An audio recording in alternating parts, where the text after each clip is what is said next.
Hello everyone, welcome to गर classes. अभी हम क्लास 6 की पूर्वी बुक का चैप्टर 2 यूनिट 1 का चैप्टर 2 पढ़ने जा रहे हैं। यूनिट 1 में फेबल एंड फोक टेल्स है, दंत कथाएँ और लोक कथाएँ हैं। एक चैप्टर है अ बॉटल ऑफ ड्यू, उसके बाद में पोएम है। तो चलिए अब देखते हैं the raven and the fox. The raven and the fox एक कौवा और एक लोमड़ी की कहानी है। पाठ शुरू करने से पहले एक एक्टिविटी दिया गया है, पहले इसको करते हैं। Let us do this activities before we read. पढ़ाई शुरू करने से पहले, कहानी को पढ़ने से पहले एक एक्टिविटी को हम करते हैं। पहला, we know that frogs croak, हम लोग जानते हैं कि कौवा का आवाज़ मेढक का आवाज़ कर्कश होता है। Did you know that ravens also crow, क्या आप लोग जानते हैं कि रेवेंस का भी, कौवा का भी आवाज़ कर्कश होता है। दूसरा एक्टिविटी, हाँ होता है आवाज़ कर्कश, सबको पता है कि मेढक का और कौवा का दोनों का आवाज़ कर्कश होता है। दूसरा, which animal is shown to be cunning in stories, circle the correct answer. इस कहानी में जो लोमड़ी और कौवा का कहानी है, इसमें किसको बुद्धिमान, कनिंग मतलब बुद्धिमान, चतुर, चालाक, धूर्त बताया गया है। जो सही आंसर है उसको गोल करना है। तो टाइगर तो है नहीं कहानी में, फॉक्स है, और बियर भी नहीं है। बियर माने भालू, भालू नहीं है। टाइगर माने बाघ, बाघ नहीं है। यानी कि फॉक्स को बताया गया है। Let us read. Mister raven was perched upon a limb. Mister raven जो थे, कौवा जो था, वह एक ऊंची डाल पर, डाल पेड़ के जो शाखा होता है, लिम्ब उसको बोलते हैं, उस पर बैठा हुआ था।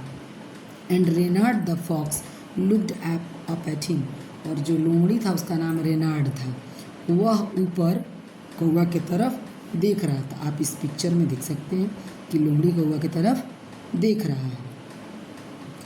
For the raven held in his great big beak, जो कौवा अपने चोंच में, बड़ा लंबा चोंच है, उसमें जो दबाया हुआ है उसी को ये लोमड़ी देख रहा है। देखिए यहाँ ये अपने चोंच में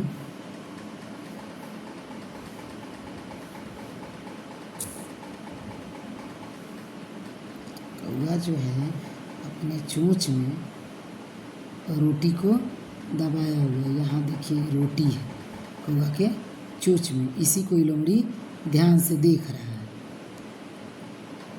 अ morsel the fox would go far to seek, जो निवाला होता है, मुंह में जो खाया जाता है, जिसको हम लोग कौर बोलते हैं, उसी को लोमड़ी बहुत ध्यान से देख रहा था।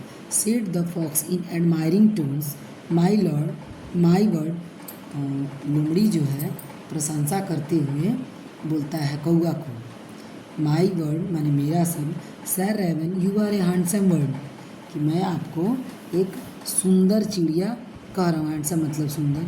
सच feathers if you would only see, कितना सुंदर आपका पंख है, आप कितने सुंदर हैं। अगर आप गाना गाइए, the birds of this woods would call you king, इस जो जंगल की और चिड़िया सब हैं उस सब आपको राजा मानेंगे। यहाँ पर वुड्स मतलब होगा जंगल, वो सब आपको राजा मानेंगे। The raven who did not see the joke, जो कौवा था वह उसके चुटकुला के तरफ, मजाक के तरफ ध्यान नहीं दिया। Forgot that his voice was just a crow, वह ये भूल गया कि मेरा तो आवाज़ कर्कश है, फिर ये मेरी बड़ाई क्यों कर रहा है। ही opened his beak in his foolish pride and down fell the morsel the fox had eyed, वह खुश होके बेवकूफ़ बन गया, अपनी सच्चाई को वह खुद ही नहीं याद रख सका और अपना मुंह खोला गाना गाने के लिए। तब तक उसके चोंच में से जो निवाला था, जो रोटी था, वो नीचे गिर गया। उसी रोटी को तो ध्यान पर रखे हुए था लोमड़ी ना, कि इसके मुंह में जो रोटी है उसको मैं कैसे प्राप्त करूं। तो वह बुद्धि लगाया, बुद्धि लगाने के लिए बेवकूफ़ का प्रशंसा कर देने पर वह खुश हो जाता है। वैसे ही कौवा खुश हो गया और खुश होकर गाना गाने के लिए मुंह खोला। हा हा laughed the fox, and now you know, ignore sweet words that make you glow। अब लोमड़ी हा हा करके हंसने लगा और and now you know ignore sweets words that make you glow.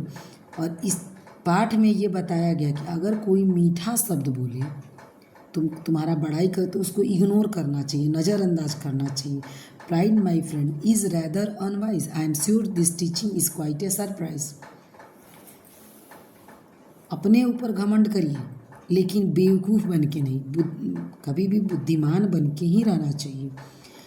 मुझे लगता है कि ये जो मैं पाठ पढ़ा रहा हूँ इससे आप लोग को आगे फ़ायदा होगा। क्वाइट अ सरप्राइज़, आपके लिए ये आश्चर्यजनक उपलब्धि होगी। जब भी कोई आपको बेवकूफ़ बनाए, आपकी प्रशंसा करे, तो बिल्कुल भी उस पर विश्वास नहीं करना है, अपने बुद्धिमानी से ही काम करना है। इसके बाद क्वेश्चन आंसर दिए हुए हैं, इसको हम अगले वीडियोज़ में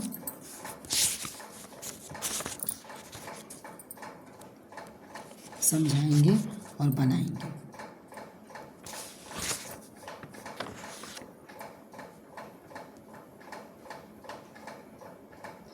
यहाँ तक है, तो चलिए मिलते हैं नेक्स्ट वीडियो में। Thank you for watching.